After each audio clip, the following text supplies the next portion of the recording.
नमस्कार दोस्तों, welcome to study पाठशाला। आइए देखते हैं आज की अखबार में क्या खास होगा हमारे लिए। म्यांमार अर्थक्वेक जो है वो मामला भी चल रहा है और हमने काफ़ी प्रॉम्प्ट एक्शन यहाँ पे लिया है। ऑपरेशन ब्रह्मा इंडिया ने लॉन्च किया है। जब भी कोई नेचुरल डिज़ास्टर कोई देश फेस कर रहा होता है, इंडिया रेगुलरली वहाँ पे हेल्प आउट करता है। तो that is one news we look into. और नासा का पार्कर सोलर प्रोब सन के काफ़ी करीब पहुँच गया है, और क्या उस मिशन के ऑब्जेक्टिव्स हैं, क्या उसके फाइंडिंग्स होंगे, उसको भी हम देखेंगे। और सोनिया गांधी ने आज एक एडिटोरियल लिखा जिसके अंदर इंडिया के एजुकेशन सिस्टम पे उन्होंने कुछ एक डाउट रेज किए हैं। अब यहाँ पे उन्होंने कहा कि भाई Indian education system at present किन मेजर प्रॉब्लम्स को फेस कर रहा है, उन चीज़ों को देखेंगे। जैसे ही जुडिशरी के अंदर करप्शन का मामला सामने आया है, एक और डिमांड सामने आ रही है कि all India judicial service, that is Indian judicial service को आज लेके आया जाए, ताकि जुडिशियल अपॉइंटमेंट को आप ट्रांसपेरेंट और इफेक्टिव बना सके। Then SpaceX Mars mission जो है, Elon Musk is you can say looking forward to that, और आने वाले टाइम के अंदर इसे लॉन्च किया जाएगा। इससे जुड़ी हुई बातों को जानेंगे। देन डोनाल्ड ट्रंप ने ईरान को यहाँ पे धमकी दी है कि भाई डील कर लो, अदरवाइज फेस द कॉन्सिक्वेंसेस। ये है मेजर डेवलपमेंट्स आज के न्यूज़पेपर में, and let's start with this. Front page पे आप देखेंगे there is one you can से एक ट्रेन डी रेल हो गई है। अब मैं आपको एक चीज़ बता दूं, इंडियन रेलवेज़ के पास अपना एक एक्सीडेंट प्रिवेंशन मैकेनिज्म अवेलेबल है, और जिसे कवच कहा जाता है। ठीक है, ये कवच सिस्टम है जो यहाँ पे अवेलेबल है। लेकिन अब प्रॉब्लम इसके अंदर ये आ रही है कि ये कवच सिस्टम एट प्रेजेंट जो हमारा ईस्टर्न फ्रंट है, ईस्टर्न जहाँ पे रेलवे लाइंस हैं, वहाँ पे नहीं लगा हुआ है। तो इस पर्टिकुलर रूट के ऊपर पहले भी ट्रेन्स जो हैं वो डीरेल हो चुकी हैं, एक्सीडेंट्स हो चुके हैं, एंड यू कैन से कवच सिस्टम कहीं ना कहीं जो है वो इफेक्टिव रोल प्ले करता है। अब देखो यहाँ पे एक जो मेजर ट्रबल बताया गया, शायद कवच सिस्टम यहाँ पे काम भी ना करे। तो कवच सिस्टम क्या करता है, अगर आपके यहाँ पे कोई दो ट्रेन एक ही ट्रैक पे आ जाती हैं, तो वो ऑटोमेटिक ब्रेकिंग सिस्टम है। यहाँ पे जो ये डिरेलमेंट हुई है, ये किसी और रीज़न की वजह से हुई है। तो पता लगेगा कि क्यों ये बेंगलोर कामाख्या एक्सप्रेस ट्रैक से हट गई। कभी कभी शरारती तत्व भी इसके अंदर इंडल्ज होते हैं, माओइस्ट वगैरह। Now looking forward to Myanmar rescue mission. तो ऑपरेशन ब्रह्मा हमने लॉन्च किया था। और ऑपरेशन ब्रह्मा के तहत what are we doing, Indian military ने वहाँ पे जाके 118 पर्सनल्स हम वहाँ भेज रहे हैं, जो उधर जाके एक एडहोक हॉस्पिटल वहाँ पे बनाने वाले हैं। और रेस्क्यू मिशन में इंडिया बिल्कुल हेल्प करेगा। ग्लोब मास्टर, जिसे हम C-130J कहते हैं, इस फाइटर प्लेन को हम, नॉट फाइटर प्लेन, ये ट्रांसपोर्ट प्लेन को हम ऑलरेडी यूज़ कर रहे हैं फॉर द रेस्क्यू मिशन। तो काफ़ी बढ़ चढ़ के इंडिया हेल्प कर रहा है। अब मैं आपको एक चीज़ बता दूं, देखो अगर आप सीक्वेंस ऑफ इवेंट देखेंगे तो पहली बार नहीं है इंडिया किसी की मदद कर रहा हो। तो नेपाल के अंदर जो अर्थक्वेक आया था 2015 के अंदर, वहाँ पे हमने ऑपरेशन मैत्री चलाया। ठीक, और उसके बाद वहाँ पे इंडोनेशिया के अंदर सुनामी और अर्थक्वेक दोनों आया। तो इंडोनेशिया के अंदर हमने ऑपरेशन समुद्र मैत्री चलाया। ठीक है, आपको ये याद रखने एग्जाम पॉइंट ऑफ व्यू से। दैट वाज ऑपरेशन समुद्र मैत्री। ठीक है, ये इंडोनेशिया में चलाया है। और फिर जब टर्की के अंदर जो है अर्थक्वेक आया, टर्की और सीरिया के अंदर, तब हमने ऑपरेशन दोस्त चलाया था। तो regularly we keep on helping them. जब भी किसी की ज़रूरत पड़ती है हम बढ़ चढ़ के हेल्प करते हैं, ह्यूमैनिटेरियन एड देते हैं। यहाँ पे अगर आप इस डिज़ास्टर मैनेजमेंट की एक्टिविटी को देखेंगे तो मेजरली देखिए, डिज़ास्टर मैनेजमेंट के अंदर हम इंडिया के पर्सपेक्टिव में बात करें तो हमारे पास ऑलरेडी ये सिस्टम्स अवेलेबल हैं। तो आपके पास नेशनल डिज़ास्टर मैनेजमेंट प्लान है, जो क्लैरिटी के साथ बताता है कि अगर किसी भी टाइप का डिज़ास्टर आता है, अब देखो ये रिस्पॉन्स मैकेनिज्म जो है डिफरेंट टाइप ऑफ डिज़ास्टर्स के लिए अलग अलग होगा। तो डिटेल में क्या स्टैंडर्ड ऑपरेटिंग प्रोसीजर्स हैं, हाउ टू डील विद, और पोस्ट डिज़ास्टर क्या काम होगा, कैसे आप उस चीज़ को रिहेबिलिटेट करोगे लोगों को, वो सारी डिटेल्स इस प्लान के अंदर हमारे पास अवेलेबल हैं। Then there is this early warning system, जो हम ऑलरेडी कुछ डिज़ास्टर्स में तो यूज़ कर सकते हैं, साइक्लोन, फ्लड। अर्थक्वेक के अंदर एग्जैक्टली इसका यूज़ करना थोड़ा सा डिफिकल्ट होता है, because earthquake is going to be effect very fast. हाँ, अगर कहीं पे सी एरिया के अंदर अर्थक्वेक आया है तो उससे आप एक फोरकास्टिंग कर सकते हो कि सुनामी आने का चांस है। क्लियर? तो ये अर्ली वार्निंग सिस्टम हमारे पास है। आप जो है कम्युनिकेशन के थ्रू जनता को बता देते हो कि भाई ऐसा हो गया है, people should be ready for that. And then another important component is capacity building, कि आपको रिस्पॉन्डर्स जो होते हैं, अब देखिए नॉर्मली स्टेट अथॉरिटीज़ ये रिस्पॉन्डर्स होती हैं या डिस्ट्रिक्ट अथॉरिटीज़ ये रिस्पॉन्डर होती हैं, ठीक है। तो हमारे यहाँ पे एनडीएमए हमने प्रोविज़न बनाया, नेशनल डिजास्टर मैनेजमेंट एक्ट, उसके अंदर स्टेट डिजास्टर मैनेजमेंट अथॉरिटी और उसके बाद डिस्ट्रिक्ट डिजास्टर मैनेजमेंट अथॉरिटी, ये सिस्टम, ये हायरार्की ऑलरेडी ही हमारे पास अवेलेबल है। That at each and every district, her district के अंदर डिस्ट्रिक्ट लेवल पे प्रिपरेशन जो है वो होनी बहुत ज़रूरी है, क्योंकि फर्स्ट रिस्पॉन्डर आपका डिस्ट्रिक्ट एडमिनिस्ट्रेशन ही होगा। और साथ आपको एनजीओज के साथ मिलके काम करना है। So all these you can say roles are recognised in this. अच्छा, अब रिस्क मैनेजमेंट और रिस्क असेसमेंट एंड मैपिंग ये बहुत ज़रूरी पार्ट है। आपको हर एक डिज़ास्टर के एस्पेक्ट के अंदर रिस्क को आइडेंटिफाई करना है और उसके बाद उसे मिटिगेट करना है, तो ये एक इम्पॉर्टेंट पार्ट होता है। अच्छा, मिटिगेशन के अंदर पब्लिक अवेयरनेस वो एक हिस्सा होता है। And then infrastructure that you are going to have, how good और bad your infrastructure is going to be, उस चीज़ को भी हमें देखना ज़रूरी है। अब देखिए यहाँ पे बताया गया consider the following statements. Okay, अब ये कह रहे हैं कि in the seismograph P waves are recorded earlier than S waves। अब देखो ये बात बिल्कुल सही है। क्यों? P waves जो है वो फास्ट ट्रेवल करती हैं, ठीक है, ये याद रखना है आपको। सेकंड स्टेटमेंट कह रहा है कि in P wave the individual particles vibrate to and fro in the direction of the wave propagation. ये स्टेटमेंट भी बिल्कुल ठीक है, वो भी उसी डायरेक्शन के अंदर ही जो है वाइब्रेट कर रहे होते हैं। तो C is the right answer for this, ठीक है। तो ये जो है आपके प्रीलिम्स 2023 का सवाल था जब ये पूछा गया था, और ये बहुत कॉमन सी नॉलेज है पी और एस वेव को लेके। अब moving to you can say next part, ये हमने देख लिया यहाँ पे। अच्छा, ये मेंस 2020 का भी आप सवाल देखिए। ये कह रहे हैं कि discuss the recent measures initiated in disaster management by government of India which is departing from the earlier actions. तो इससे पहले जो हम करते थे उसके बाद वाले, ये देखो ये सारे के सारे वही आइडियाज़ बताए हुए हैं, इन्हीं को ही आप यहाँ पे लिख सकते हो। तो ये कॉम्प्रिहेंसिव एफर्ट हमने जो है अभी किए हैं यहाँ पे। अब आप आगे देखिए यहाँ पे। सो पार्कर सोलर प्रोब को लेके ये एक आर्टिकल आया जिसमें बताया गया कि what exactly they are trying to find out, ठीक। तो ये मेंस क्वेश्चन इसके साथ एसोसिएटेड नहीं है। नाउ टॉकिंग अबाउट दिस, देखिए ये कर क्या रहा है। तो ये हम जैसे जानते हैं कि सन के अंदर major source of heat and light क्या है, दैट इज न्यूक्लियर फ्यूजन हो रहा है वहाँ पे, ठीक। अब इन इवेंट्स को स्टडी करना हमारे लिए बहुत ज़रूरी है, और सन के मैग्नेटिक फील्ड का इम्पैक्ट अर्थ तक पहुंच जाता है। सोलर फ्लेयर्स आते हैं, सोलर फ्लेयर्स निकलते हैं सोलर स्टॉर्म से, ठीक। आयनाइज्ड पार्टिकल्स होते हैं ये, उनको आपको स्टडी करना ज़रूरी है, बिकॉज हमारा कम्युनिकेशन जो नेटवर्क है, पूरा जो सैटेलाइट सिस्टम है, वो कहीं ना कहीं इम्पैक्ट हो सकता है अगर आपके पास जो है वो इन्फॉर्मेशन टाइम पे नहीं पहुंची। तो उस आइडिया को, उस फिनोमिना को स्टडी करना हमारे लिए बहुत इफेक्टिव होगा, लेकिन उसको स्टडी करने के लिए आपको सन के बहुत ज़्यादा करीब जाना पड़ेगा। That itself becomes a challenge, वो अपने आप में एक चैलेंज जो है वो बन जाता है, ठीक है। तो ये की पॉइंट है। अब देखो यहाँ पे इम्पैक्ट ऑफ सोलर एक्टिविटी की बात करें तो इन्होंने बताया कि सोलर पार्टिकल्स काफ़ी हाई स्पीड पे अर्थ की तरफ आते हैं, तो समवेयर अराउंड 900 किलोमीटर पर second, and causing solar storm that can disrupt the electrical grid, telecommunication, electrical grid सब जो है यहाँ पे impact हो सकता है। इंडिया भी इसी फिनोमेना को स्टडी कर रहा है with Aditya L1 probe, okay. अब ये जो आपका पार्कर सोलर प्रोब है ये उससे काफ़ी आगे जा चुका है और काफ़ी डिटेल में काफ़ी समय से जो है ये यूएस जो है इन पर्टिकुलर मिशंस के साथ है, तो they have more idea about it. तो पार्कर सोलर प्रोब को अगर आप देखें तो मैक्सिमम ये कितनी स्पीड से जा रहा है, that is 692,000 kilometre per hour की स्पीड से चल रहा है।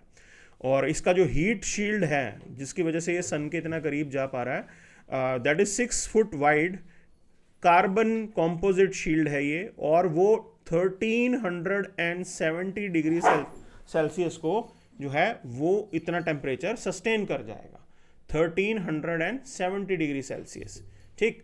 अगर आप इसकी फंक्शनैलिटी को देखेंगे तो ये पूरे के पूरे सोलर प्रोब को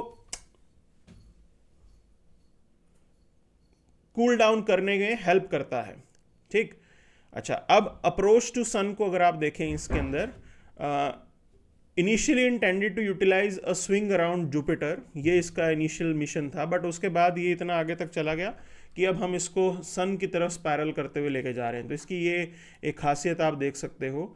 और इसमें अगर आप फील्ड्स की बात करें, इलेक्ट्रिक और मैग्नेटिक फील्ड इसके अंदर हैं, जिसको मतलब इसको स्टडी करने के लिए फील्ड सिस्टम है। That is there is another system जो सोलर विंड पार्टिकल्स को, उनकी प्रॉपर्टी को रिकॉर्ड करेगा, sweep. Then there is whisper, that is जो सोलर कोरोना की इमेजेस लेगा। अच्छा, ये सोलर कोरोना जो होती है, this is the outer most you can say layer of sun. तो ये आउटर मोस्ट लेयर है और काफ़ी गर्म होती है। तो इस फिनोमिना को भी जो है यहाँ पे स्टडी किया गया है कि ये सन के सरफेस से ज़्यादा ही, मतलब ये इतनी गर्म क्यों है। तो दिस इज़ अनदर एरिया जिसको यहाँ पे समझा जा रहा है। And then there is this Faraday cup, तो measures the ion and electron density उन सोलर विंड्स की, उसको स्टडी करने के लिए है। और ये जो फैराडे कप है, ये किससे बना होता है? दैट इज़ मोलिब्डेनम एलॉय से ही बनता है। ठीक है, सो ये सारे पॉइंट्स आपको याद रखने हैं। अभी देखो, मोलिब्डेनम की जो है प्रॉपर्टी आपको याद रखनी होगी, फैराडे कप को आपको याद रखना होगा। ठीक है, all these things should be known to you, because question किसी भी चीज़ से घुमा के पूछ लेंगे। नाउ मूविंग फॉरवर्ड टू, आगे चलिए यहाँ पे। सो आप इस पर्टिकुलर क्वेश्चन को देखिए, विच इज़ अराउंड सन। अभी का 2017 का सवाल है। तो ये कह रहे हैं कि ये टेम्पल्स हैं, फेमस टेम्पल्स, बोल रहे हैं कि सन टेम्पल्स कौन से हैं इनमें से। ठीक है, तो अब मोदेरा में सन टेम्पल है, मोदेरा गुजरात में है। कोणार्क सन टेम्पल ओडिशा में है। ब्रह्म्या देव टेम्पल उन्नाव में है। Surya Kovil temple that is in Tamil Nadu. Surya Narayana Swamy temple that is Arasavalli Andhra Pradesh. So ये आ गया सूर्य नारायण टेम्पल। और Dakshinarka temple that is in Gaya. Navlakha temple Ghumli Gujarat. Surya Pahar temple Goalpara Assam. Martand sun temple that is in Kashmir. तो ये सन टेम्पल्स हैं। अब देखो, अमरकंटक और ओमकारेश्वर के अंदर कोई temple, sun temple as such mention नहीं है। That's why only one is the right answer for this question. आगे चलते हैं। सोनिया गांधी ने 3 C's, 3 मेजर प्रॉब्लम बताई। उन्होंने कहा एक तो सेंट्रलाइजेशन ऑफ पावर हो रहा है। सेंट्रलाइजेशन ऑफ पावर हमें कैसे देखने को मिला कि भी central advisory board of education has not convened since 2019। अच्छा, चलो, एक तो ये बात बताई। फिर इन्होंने ये कह रहे कि गवर्नमेंट सारी पावर्स अपने हाथ में ही कंसंट्रेट कर रही है, और ये हमने देखा भी है। अच्छा, ये कह रहे हैं कि states are pressurise to implement schemes such as PM Shri. तो पीएम श्री जैसी स्कीम को इम्प्लीमेंट करने के लिए स्टेट को फोर्स किया जा रहा है। अब देखो व्हाट शी इज़ हाईलाइटिंग, जो तमिलनाडु की तरफ से थोड़ा सा रिपल्शन आ रहा है चीज़ों को लेके, वेस्ट बंगाल से भी आ रहा है, एंड इट्स प्योर पॉलिटिक्स जो यहाँ पे खेली जाती है। देन कमर्शलाइजेशन ऑफ एजुकेशन पे लेके she is making an argument. तो अभी क्या है कि भी राइट टू एजुकेशन से हम लोग शिफ्ट कर रहे हैं। Right to education idea was that the free and compulsory education will be provided to the students. उससे यहाँ पे हटके हम कुछ देख रहे हैं। तो इन्होंने कहा कि भी पब्लिक जो स्कूल्स हैं उनको डिक्लाइन किया गया है। अब मैं आपको एक चीज़ यहाँ पे क्लैरिटी के साथ बता दूँ कि पब्लिक स्कूल को डिक्लाइन किया गया है, कुछ एक एरिया में रैशनलाइजेशन भी हुआ है। ठीक है, तो ये उसका सजेशन भी है कि आपके कई स्कूल्स वायबल ही नहीं थे। 10 बच्चे हैं, उनके लिए आप 5 टीचर नहीं लगा सकते हो। सो आज की डेट के अंदर जो है रोड नेटवर्क अच्छा है, विलेज कनेक्टिविटी अच्छी है, तो आप क्लस्टर बेस्ड अरेंजमेंट कर सकते हो। और ये मैं आपको पर्सनली बता रहा हूँ कि राजस्थान के अंदर यहाँ पे काफ़ी इफेक्टिव काम किया गया है। पहला इनफैक्ट जो एरिया जिसमें जो रोल प्ले किया था वो राजस्थान ही था, और कांग्रेस की ही गवर्नमेंट ने वो इनिशिएटिव लिए थे वहाँ पे क्लस्टर बेस्ड अप्रोच करके।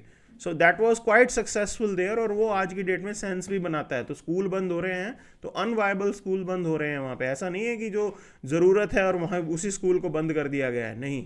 ये रैशनलाइजेशन वाली अप्रोच है, क्योंकि रोड नेटवर्क अब आज अच्छा है, बच्चे दूर तक ट्रैवल कर सकते हैं। So that facility is available. ठीक है, रिमोट एरियाज में आई डू एग्री कि वहाँ पे नहीं बंद होना चाहिए, but wherever you have connectivity, at least जो क्लस्टर बेस्ड स्कूल सिस्टम आप लाइए। ये सक्सेसफुल मॉडल है राजस्थान का। तो higher education financing agency is there, so universities they must take loan from HEFA leading to increase student fees. Okay, ये बात बोली है। अच्छा, अब देखो यहाँ पे स्टूडेंट फी को लेके देखिए दूसरी चीज़ें भी हैं, लोन वगैरह गवर्नमेंट फैसिलिटेट करती है, that is also a way out. Communalisation of curriculum is there. Okay, so NCERT books they are rewritten, उनको दोबारा लिखा जा रहा है।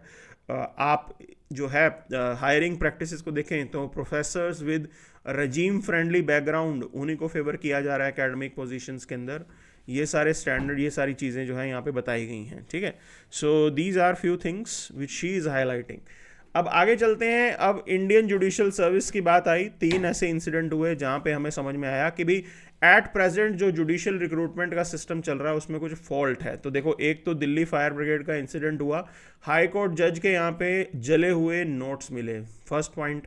Second is Lokpal objection. So supreme court is not ready कि भी लोकपाल जो है, मतलब हाई कोर्ट जजेस लोकपाल के एम्बिट के अंडर आए, मतलब लोकपाल हाई कोर्ट या किसी भी जुडिशियल मेंबर के अगेंस्ट जो है कोई डिसिप्लिनरी या फिर करप्शन रिलेटेड मैटर को इन्वेस्टिगेट करवा सके, ठीक है, not disciplinary, corruption related matter को इन्वेस्टिगेट करा सके। तो ये केस चल रहा था। Now supreme court is reluctant, तो wherever you can say there is a demand judiciary should be accountable, वहां पे ही जुडिशियल रिलक्टेंस हमें साफ नजर आने लगती है। तो that itself becomes a problem here, okay. और फिर दूसरी चीज है कि भी high court order, supreme court stay a controversial order regarding a minor citing insensitivity. तो ये भी बिल्कुल चीज हुई है।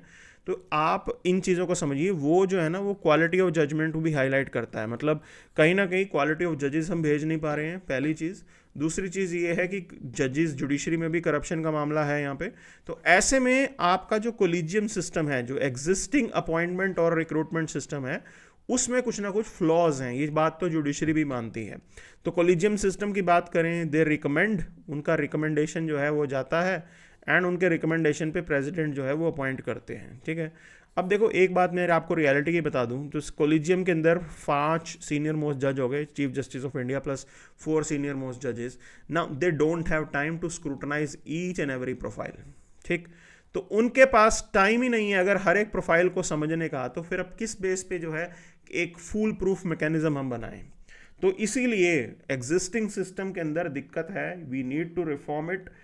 It is well you can say recognised even within the judiciary, ये वहाँ पे भी रिकॉग्नाइज है, जजेस भी ये कह रहे हैं, बट कैसे इसको किया जाएगा वो अभी तक क्लैरिटी नहीं है। तो this is one part here. अच्छा, अब इसका एक सजेशन है कि all India judicial service, Indian judicial service, इसको लाया जाए, because it is going to be inclusive. जैसे आपके यहाँ पे यूपीएससी सिविल सर्विसेज के अंदर रिक्रूटमेंट करता है, वैसे ही इसमें प्रोसेस होगा। Different parts of the country से जो है जजेस, मतलब इंडिविजुअल्स जो हैं वो अपीयर होंगे and later on their will be selection.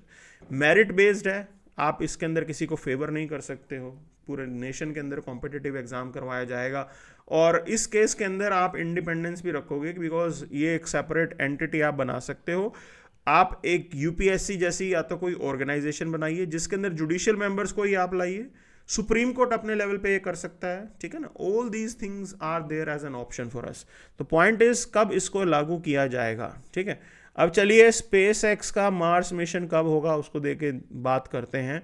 तो अभी 26 मंथ्स की ये विंडो है, अगर अभी लॉन्च किया तो बात बन जाएगी, अगर नहीं किया तो फिर 2031 के अंदर हम लॉन्च कर पाएंगे। तो टाइम जो है वो आगे खिसक जाएगा, ओके। और इस पर्टिकुलर मिशन के अंदर जो एलन मस्क ने सोचा है, ऑप्टिमस नाम का एक रोबोट भी भेजा जाएगा, ठीक है। और आइडिया यही है कि स्टार्टिंग के अंदर पहले इस रोबोट को वहाँ भेजेंगे।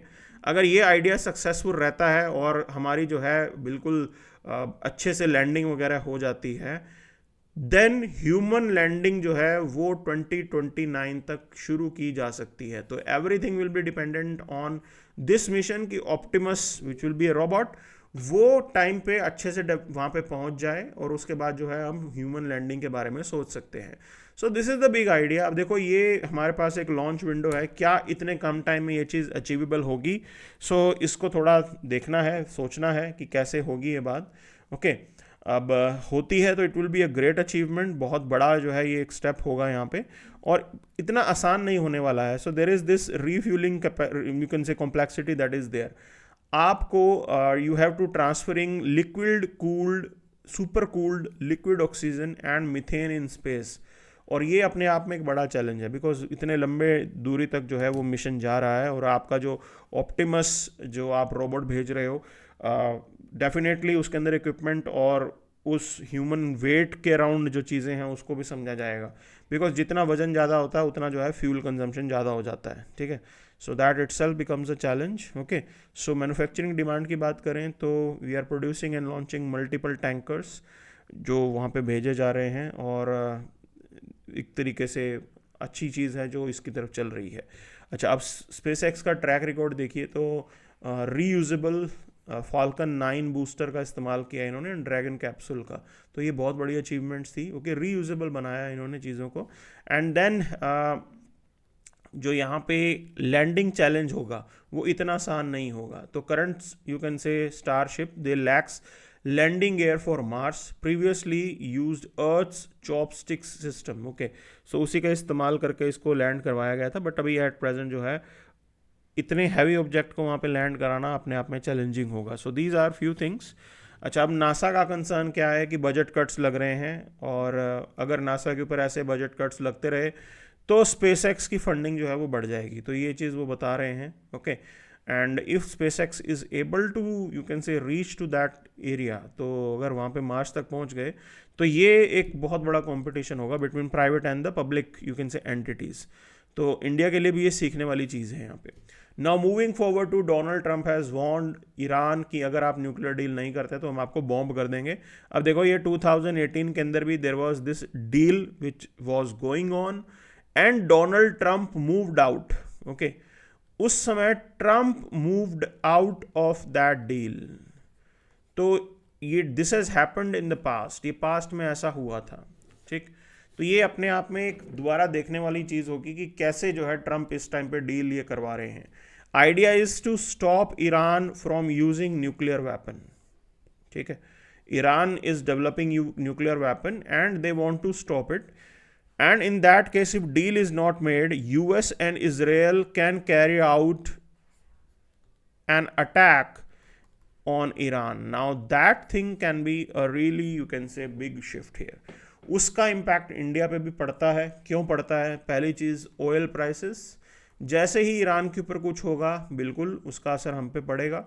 छाबहार पोर्ट के अंदर हमारा इन्वेस्टमेंट है, ठीक है, ये एक पॉइंट है। Then Iran will further get closer to China, that is not good for us, वो हमारे पास हमारे लिए बिल्कुल भी अच्छा नहीं होगा। Okay, and another point is this political instability might increase. तो इस पूरे एरिया के अंदर काफ़ी चीज़ें अनस्टेबल हैं, तो वो ज़रूर पॉलिटिकल इंस्टेबिलिटी जो है वो बढ़ सकती है, और ये हमारे लिए बड़ी दिक्कत का सबब बनेगा। So we have to wait, because in that particular case India के लिए बैलेंसिंग जो है वो डिफ़िकल्ट हो जाएगी। तो we have to balance out, क्योंकि एक तरफ ईरान होगा, चाइना होगा, रशिया होगा, ओके, बिकॉज ये तीनों साथ में आ जाएंगे, और दूसरी तरफ US plus west. Now India maintains good equation with all, हम सबके साथ ही अच्छा मेंटेन करके रखते हैं, ठीक है, इधर के साथ भी इधर के साथ भी। तो how things will proceed we don't know. तो ये चीज़ है, ये रियलिटी है जिसको हमें यहाँ पे समझना है। और ऐसी कोई चीज़ अगर ये डील हो जाती है तो भी हमारे लिए अच्छा होगा। Now if this deal is successful, तो आपका ऑयल प्राइस मतलब और कम हो जाएगा, because now Iranian oil will also be entering the international market. We will be able to utilise Chabahar port to its full capacity, और आप चाइना को भी बैलेंस कर पाओगे। और जो पॉलिटिकल बैलेंसिंग का जो डायलेमा है वेस्ट और इन कंट्रीज़ के बीच में, वो भी हम लोग जो है वो डील कर पाएंगे। सो ये सारे फैक्टर्स हमारे फेवर में होंगे अगर ये डील स्ट्राइक हो जाती है। तो डील नहीं होती तो these issues will remain as it is. Okay, so that is something that we have for today. Thank you very much.